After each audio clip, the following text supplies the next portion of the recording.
Hello everyone. Today we are going to continue with chapter 2 of unit 3, which is the integumentary system and its interaction with the other organ systems of the human body.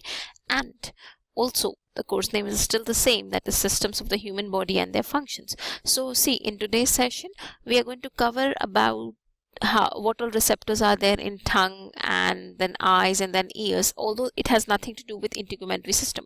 But since skin is one of the sense organs, and in order to understand the receptors of the skin, okay, we have learned these terms like stimuli, receptors, so it becomes important to cover the other sense organs as well, otherwise this thing would be incomplete. Okay, so let's get started. You can see the human tongue here, and because of tongue, if you see the function of tongue, we are able to taste food. Okay, now if you see tongue, this green area, it has got maximum receptors for bitterness, the taste, bitter taste. So if you're eating something bitter, you're going to feel the most in the green area. Okay, now when it comes to the sour taste, most of the receptors for the sour taste are located here and here in the tongue. So if you're eating something sour, you'll feel the most in these areas of the tongue.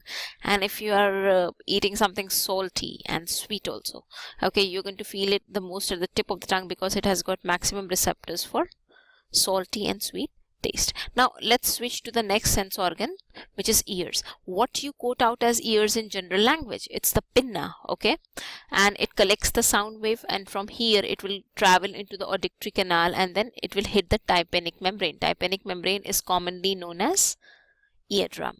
Now this tympanic membrane is connected to 3 ear ossicles. Ear ossicles means ear bones, which are malleus, incus, and stapes. Once the sound waves hit the tympanic membrane, it sets the tympanic membrane into vibration, and this vibration also sets the ear ossicles into vibrations. Once ear ossicles are set into vibration, this cochlea is also set into vibration. Okay, there's a fluid inside it, it starts moving. The basic function of cochlea is it converts the sound waves into nerve impulse, and then via auditory nerve it is being sent to the brain, and then brain coordinates with the ear. Okay, now let's switch to the next sense organ, which are eyes. Eyes have got receptors for seeing, right? We are able to see because of eyes. Eyes has got receptors. So what all receptors are present in eyes?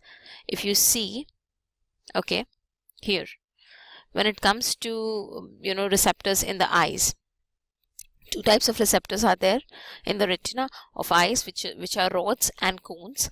Now why two types of receptors? Rods, they are receptors which are sensitive in dim light and to black and white color, and cones, when it comes to cones, they are like they are sensitive to bright light, okay, and of course to the different colors. All right, so this, when it comes to rods, okay, it gets activated at night, and when it comes to cones, it gets activated during the day. Okay, and the message is sent by retina to the brain via optic nerve, and then this brain coordinates with the eye accordingly. Okay, so see, if any of the systems, they are not coordinating with the nervous systems, they won't be able to they just can't take decisions on their own. Brain has to guide everywhere. Okay, now let's switch back to cochlea.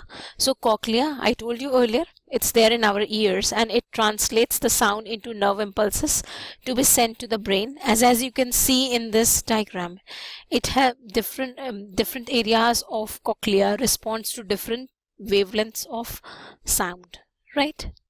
Different frequency of sound, right? So that's it. Thank you so much.